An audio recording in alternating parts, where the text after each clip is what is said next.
माता दी बोलिए, सरस्वती मैया की जय। 2025 में सरस्वती पूजा कब है, बसंत पंचमी कब है, आप लोग जानेंगे इस वीडियो के माध्यम से। और आप लोग बसंत पंचमी का बहुत ही सुंदर कथा श्रवण करेंगे इस वीडियो के माध्यम से। और आप लोगों के बच्चों का अगर पढ़ाई में मन नहीं लग रहा हो तो बसंत पंचमी के दिन यह उपाय अवश्य करें और इसका लाभ प्राप्त करें। जो बच्चा कभी कॉपी किताब नहीं उठाया हो, कलम नहीं उठाया हो, उस बच्चे से यह उपाय अवश्य कराइए। देखिए आपके बच्चे का पढ़ने में कितना मन लगने लगेगा और वह पढ़ने में बच्चा कितना तेज हो जाएगा।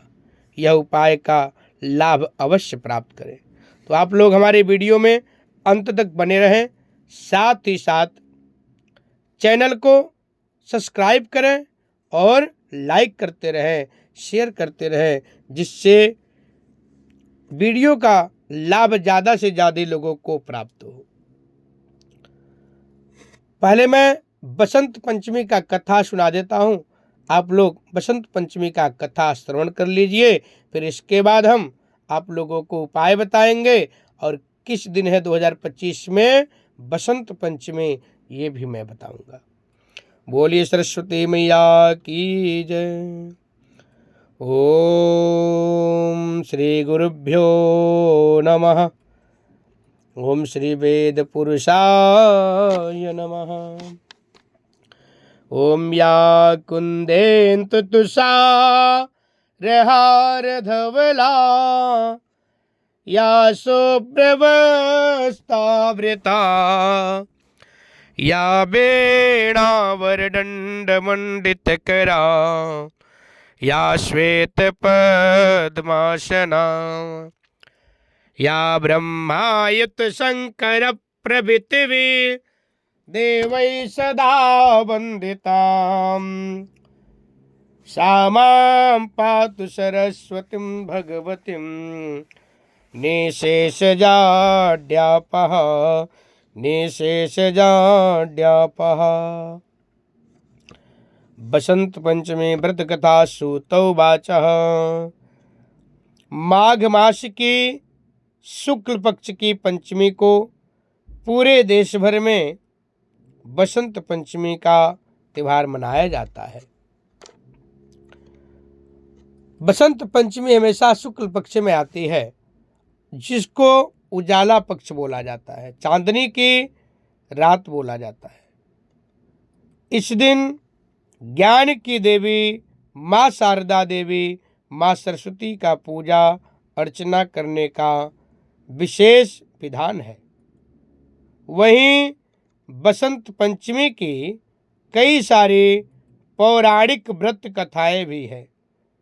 सरस्वती पूजा की कहानी ब्रह्मा जी वैभवराता पुराण का और मत्स्य पुराण से संबंधित है। लोक कथा के अनुसार एक बार ब्रह्मा जी ने धरती पर विचरण करने के लिए निकले और उन्होंने मनुष्यों और जीव जंतुओं को देखा तो सभी नीरस और शांत दिखाई दिए। यह देखकर ब्रह्मा जी को कुछ कमी लगी और उन्होंने अपने कमंडल से जल निकालकर पृथ्वी पर छिड़क दिया। जल छिड़कते ही 4 भुजाओं वाली एक सुंदर स्त्री प्रकट हुई, जिसके हाथ में वीणा, एक माला, एक पुस्तक और एक हाथ में मुद्रा थी। चतुरानन ने उन्हें ज्ञान की देवी माँ सरस्वती के नाम से पुकारा। ब्रह्मा जी ने बोला, हे सरस्वती जी। फिर ब्रह्मा जी की आज्ञा के अनुसार सरस्वती जी ने बीड़ा के तार से झंकृत किए, जिससे सभी प्राणी बोलने लगे। नदियाँ कलकल कर बहने लगी। हवा से भी सन्नाटे को चिरता हुआ संगीत पैदा हुआ। संगीत उसी समय से पैदा हुआ, इसीलिए बीड़ा की भी माता बोलते हैं माँ शारदे को। तभी से बुद्धि व संगीत की देवी के रूप में सरस्वती की पूजा होने लगी। पौराणिक कथा में एक बार देवी सरस्वती ने भगवान श्री कृष्ण को देख लिया था, और जब श्री कृष्ण को देख लिया था और वह उन पर मोहित हो गई थी। माँ सरस्वती श्री कृष्ण भगवान को देख करके उनके ऊपर मोहित हो गई। वह उन्हें पति के रूप में पाना चाहते थे, लेकिन जब भगवान श्री कृष्ण को पता चला तो उन्होंने कहा कि वह केवल राधा रानी के प्रति समर्पित है। लेकिन सरस्वती जी को मानने के लिए उन्होंने वरदान दिया। बोला, सरस्वती जी को आप भी मना सकती हो। तब उसी समय माँ सरस्वती को मनाने के लिए भी श्री कृष्ण भगवान ने वरदान दिया कि आज से माघ के शुक्ल पक्ष की पंचमी को समस्त विश्व में तुम्हारी विद्या व ज्ञान की देवी के रूप में पूजा होगी। जो लोग तुम्हारी पूजा करेंगे, तुम्हारी भक्ति करेंगे, तुम्हारी स्मरण करेंगे, उनको विद्या की प्राप्ति होगी और सभी अपने कार्यों में सफल होंगे। विशेष करके जो विद्या अध्ययन करने वाले हैं उनको तो ज़्यादा ही लाभ प्राप्त होगा। इस प्रकार से उनको वरदान मिला। तभी से माँ सरस्वती जी का पूजा होने लगा। उसी समय से भगवान श्री कृष्ण ने सबसे पहले देवी सरस्वती की पूजा भी की। भगवान श्री कृष्ण ने भी माँ सरस्वती का पूजन किए। उसके बाद निरंतर उस दिन से लेकर के बसंत पंचमी के दिन माँ सरस्वती की पूजा लोग करने लगे और तभी से करते आ रहे हैं। अन्य किंवदंतियों के मुताबिक ज्ञान की देवी माँ सरस्वती का इस दिन जन्म हुआ था। ऋषि की जिस प्रकार से वेदों पुराणों में इसका खोज किए ऋषि लोग, तपस्वी लोग, इसका कथा उन लोगों ने आपके लिए इतना सुंदर कथा आपको दिए। कथा का अनेक प्रकार का उसमें उल्लेख किए, जिससे आपको ऐसे ऐसे पौराणिक कथाएं प्राप्त हुई है, जिससे आपको सारे इतिहास का पता चलता है।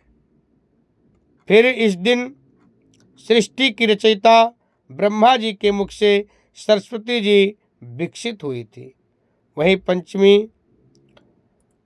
के दिन बसंत पंचमी का पर्व और त्यौहार मनाया जाता है। पश्चिमी भारत में माँ सरस्वती को भगवान सूर्य की बेटी के रूप में माना जाता है। मान्यता है कि सरस्वती की शादी कार्तिकेय से हुई थी। दूसरी ओर पूर्वी भारत में सरस्वती माता को पार्वती की पुत्री भी माना जाता है। उन्होंने भगवान विष्णु की 3 पत्नियों सरस्वती, गंगा और लक्ष्मी में से एक कहा जाता है। और बसंत पंचमी के दिन जो बच्चों का पढ़ाई में मन नहीं लगता है, जो बच्चे बिल्कुल पढ़ना नहीं चाहते हैं, उस बच्चों से आप मात्र एक उपाय करवा दीजिए। एक भोजपत्र में कम से कम 51 बार ओम बागबादिन्य लाल रोली से अनार की कलम से लिखवा दीजिए और बच्चे के बैग में उस भोजपत्र को अच्छे से सुरक्षित करके रख दीजिए। देखिए आपका बच्चे का पढ़ने में कितना ज़्यादा मन लगने लगेगा और वह जो एक बार वह बच्चा पढ़ लेगा उसके दिमाग में बिल्कुल फिट हो जाएगा। तो यह उपाय अवश्य कराएं अपने बच्चे से। और दूसरा, बसंत पंचमी के दिन जिन बच्चों का पढ़ने में मन नहीं लग रहा है, उससे आप माँ सरस्वती का भोग लगवाइए। पीला मिष्ठान कुछ बना करके उसके साथ में पीला कपड़ा और पीला एक माला माँ सरस्वती को पहनवा दीजिए और पीले मिष्ठान का भोग लगवाइए, या पीला हलवा भी बना सकते हैं सूजी का, पीला खीर भी बना सकते हैं। माँ सरस्वती को भोग लगा दीजिए। उस बच्चे के हाथ से ही करवाना है। देखिए उस बच्चे का पढ़ने में कितना मन लगने लगेगा और पढ़ने में बिल्कुल सबसे तेज हो जाएगा, बहुत अच्छा नंबर भी आने लगेगा। बसंत पंचमी 2 फरवरी को है। 2 फरवरी का बहुत धूमधाम से पूरे विश्व में बसंत पंचमी का यह महापर्व मनाया जाएगा। बसंत पंचमी एक बहुत बड़ा त्यौहार है, क्योंकि जो विद्या अध्ययन करते हैं उनके लिए तो बहुत ही जरूरी होता है माँ सरस्वती का पूजन करना। तो 2 फरवरी दिन रविवार है उस दिन, और माँ सरस्वती का आराधना करना है। इस दिन जो आराधना करेंगे उनका आत्मबल भी बहुत शक्तिशाली हो जाएगा, क्योंकि सूर्य का दिन है और सूर्य जो है पिता भी माना जाता है और सूर्य आत्मबल का कारक भी होता है। तो आप लोग 2 फरवरी को माँ सरस्वती का पूजन करें, बसंत पंचमी मनाएं और बहुत धूमधाम से माँ को आराधना करते हुए मनाएं। बोलिए सच्चे दरबार की जय।